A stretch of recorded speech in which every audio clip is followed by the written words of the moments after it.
Halo semua, apa kabar? Kembali lagi ke obrolan 3 jaman. Sebelum kita mulai, kesempatan ini kita mau mengucapkan terima kasih sekali lagi tanpa kita sadari. Kita masuk ke tahun yang keempat. Jadi Agustus kemarin kita udah 3 tahun dan nggak kerasa ya. Kita sekarang masuk ke tahun yang keempat dan kita bertiga, saya, Jeffrey dan juga Fania, mungkin nggak kelihatan mereka berdua, tetapi mereka ada. Kita bertiga mau bilang terima kasih. Tujuan kita melakukan ini bukan gaya-gayaan atau bukan latah, tapi ketika kita ingat dulu pada saat pandemi, kita sangat-sangat terdorong untuk berbagi cerita, berbagi pengalaman, berbagi banyak pembelajaran, karena pada saat itu banyak sekali yang mengalami tekanan termasuk kita.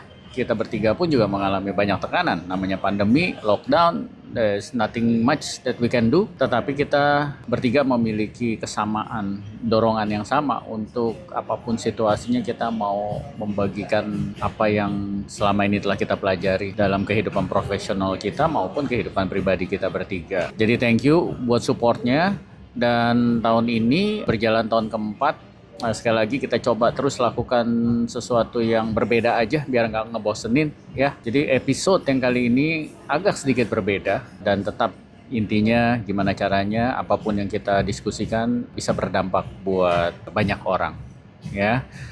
Silahkan dinikmati dan silahkan dicatat apapun poin-poin yang ternyata kena atau nempel di dalam pikiran dan hati kalian.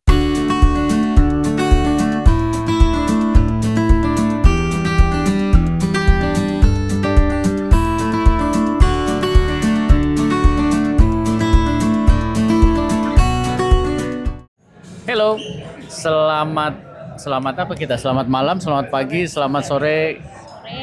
Terserah kalian nontonnya jam berapa. Obrolan 3 jaman kali ini di bulan September. Tema kita tema baru. Tema barunya itu handling komplain. Dan hari ini kita kedatangan dua tamu. Dua tamu yang titik. Silakan memperkenalkan diri, siapa duluan? Saya boleh. Oke. Halo, nama saya Nisa. Saya bekerja di bagian finance. Udah lama Bu di dunia finance? Di finance udah lama, kira-kira 15 tahun lah. 15 tahun. Wow. Satunya? Silakan. Halo, saya Puput. Sejak 2009 sudah bekerja di dunia hospitality industry. Tapi sebelumnya marketing. Baru kurang lebih dari setahun ini sedang mendalami operasional. Oke.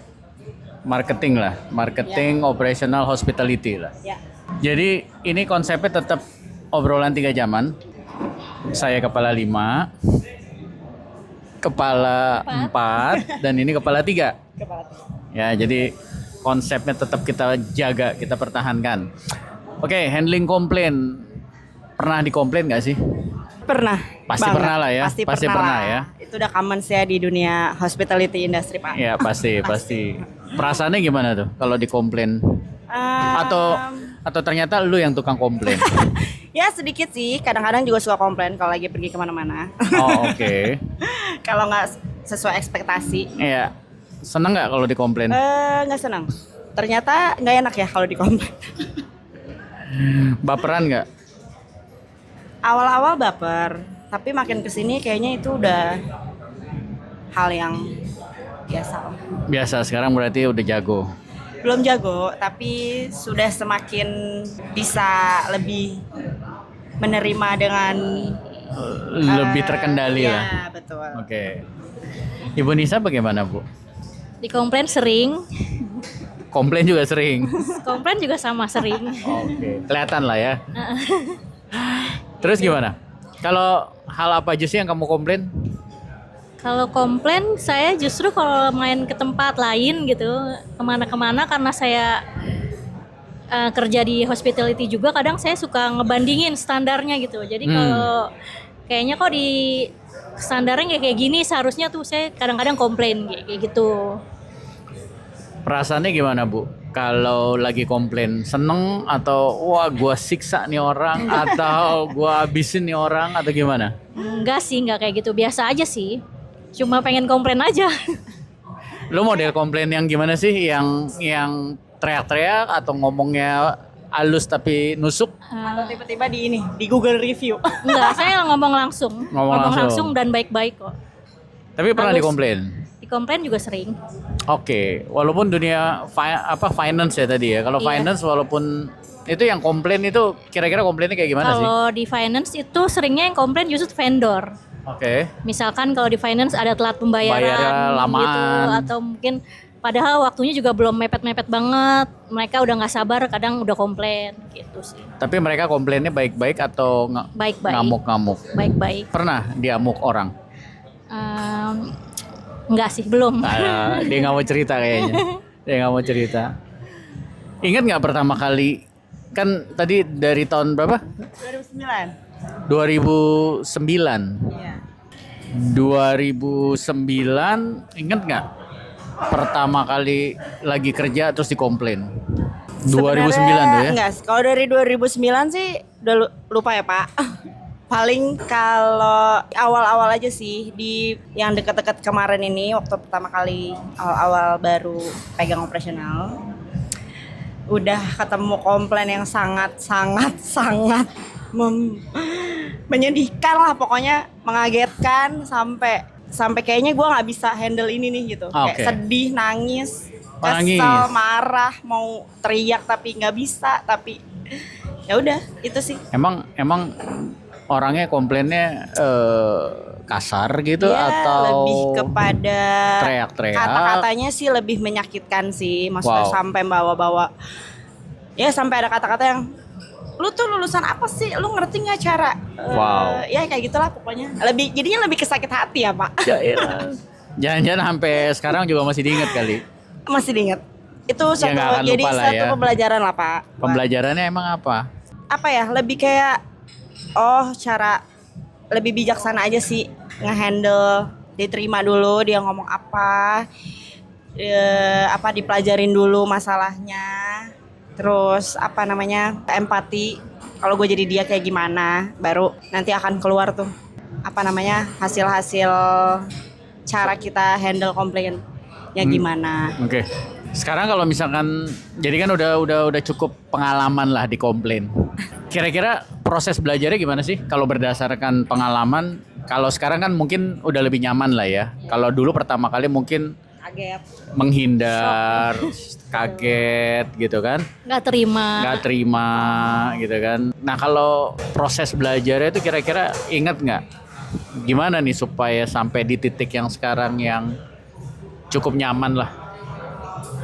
Ya prosesnya sih nggak sebentar ya. Ya. Saya juga lupa berapa lamanya. Cuma kalau sekarang, kalau setiap ada komplain ya intinya saya nggak bereaksi dulu. Kalau sekarang Dengerin dulu dia dengerin ngomong apa sih keluhannya jadi gitu ya. saya nggak bereaksi dulu, nggak langsung membantah atau gimana. Saya tampung dulu semua. Oh, kalau dulu tukang bantah. Dulu Dicatat. dulu kan langsung gas tuh, langsung. Oh, oke. Nggak bisa gini-gini. Kalau nggak sekarang mau kalah gitu ya. nggak mau kalah. Kalau sekarang ya saya tenang dulu, terus saya tampung dulu, terus saya nggak pernah langsung bereaksi. Jadi saya pikirin dulu nih komplainnya apa, gimana kayak gitu. Ya gitu sih kalau saya. Jadi belajar dari pengalaman aja lah. Iya. Semakin sering jadinya semakin bisa gitu loh. Kalau Ibu? Sama sih, kayak dengerin dari teman-teman sekitar juga, kebetulan suami juga kerja di dunia hospitality ya. Jadi biasanya kita sharing, tukar pikiran. Oh, gimana kirain sih? suaminya suka komplain. Oh iya sih kadang-kadang. Pasti ada lah ya. Ya itu paling itu, belajar dari masalah biasanya ya itu. Ya, pokoknya kita Belajar dari setiap kejadian iya, aja. setiap kejadian. Ya, tapi kalau tadi dibilang dari pasangan, ya pada dasarnya kan memang komplain itu kan bisa datang dari mana aja. Betul. Ya nggak di dunia kerja doang, di kehidupan pribadi pun juga pasti kan ada. Bahkan mungkin dari tetangga, pernah dikomplain tetangga, woi berisik, gitu, ya kan? Sering ya? Pernah, terutama karena anak saya. Anak terlalu rame. Anak saya terlalu berisik, Ah. kadang motornya berisik, dia rame-rame bawa temennya itu. Nah kalau kayak gitu yang turun tangan emaknya langsung. Woi mau ngapain lu? Enggak, Gitu jadi, enggak? Dan kebetulan tetangganya itu komplainnya cuma ke anak saya gitu. Jadi kan ke sayanya enggak. Jadi anak Oh. saya cerita dia dikomplain. Nah, jadi kan saya selama dia nggak komplain ke saya nggak maju sih. Jailah nggak maju bahasanya. Saya diem aja, Bahasanya maksudnya nggak kan maju. nggak lucu, nggak. Tantangan juga gitu Iya, ya. maksudnya nggak lucu juga dia kalau komplainnya ke anak saya terus tiba-tiba saya datengin dia kan nggak lucu. Iya, Jadi iya. ya selama masih begitu saya diem aja sih. Ya, ya. Jadi memang komplain atau keluhan itu kan baik di tidak hanya di tempat kerja lah ya. Di kehidupan pribadi juga ada ya, atau bahkan dari keluarga juga bisa ya, dari orang tua komplain ke anaknya, atau dari anak pasti pernah komplain juga kan? Pernah kan? komplain kerja mulu. Iya, kok pulang-pulang gitu kan. Jadi ya memang berarti ini setiap orang harus punya skills ini kali ya. Menurut lo gimana? Harus nggak? Harus dong. Harus. Oh, cara handle komplain dari berbagai macam Situasi, Situasi. kondisi, Dari pihak. berbagai pihak. Betul, maksudnya nggak cuma di kantor kan? Betul. Ya, kalaupun nanti anak-anak sekolah ya mungkin dia juga dapat keluhan kali dari Gurunya temennya atau dari gitu kan. temennya, Iya. betul. Mungkin ditegur karena main curang. Bisa aja namanya anak-anak kan itu kan termasuk keluhan juga kan.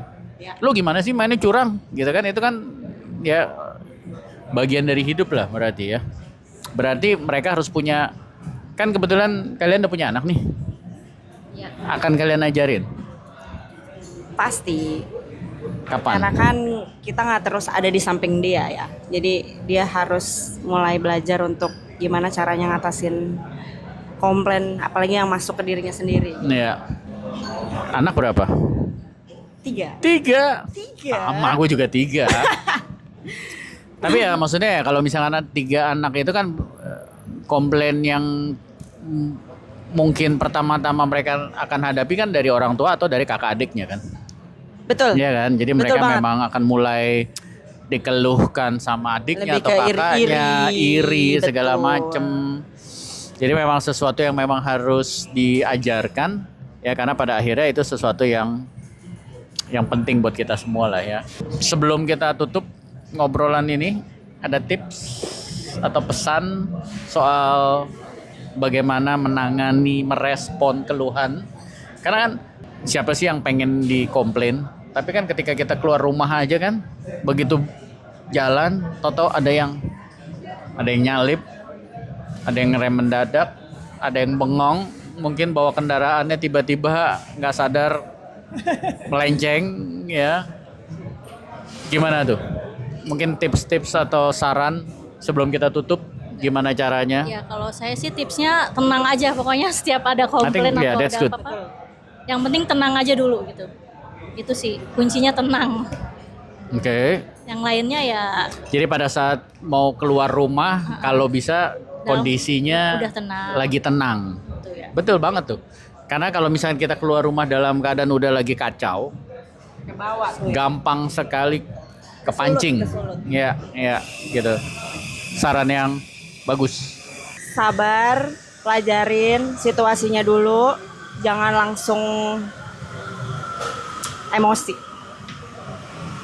Sabar. Ya Sabar. intinya sabar, tenang, supaya intinya nggak kepancing, dan pada saat lagi menangani, merespon, ya Bisa lebih bijak ya. berpikirnya lebih bijak Lebih bijak, betul. ya dalam mencari solusi. Good. Ibu-ibu atau mama. Terima kasih buat waktunya. Terima kasih Sama-sama. untuk cerita-ceritanya. Jangan kapok. Ya mungkin lain kali akan kita undang lagi. Oke? Oke, Thank you guys. Bye. terima kasih.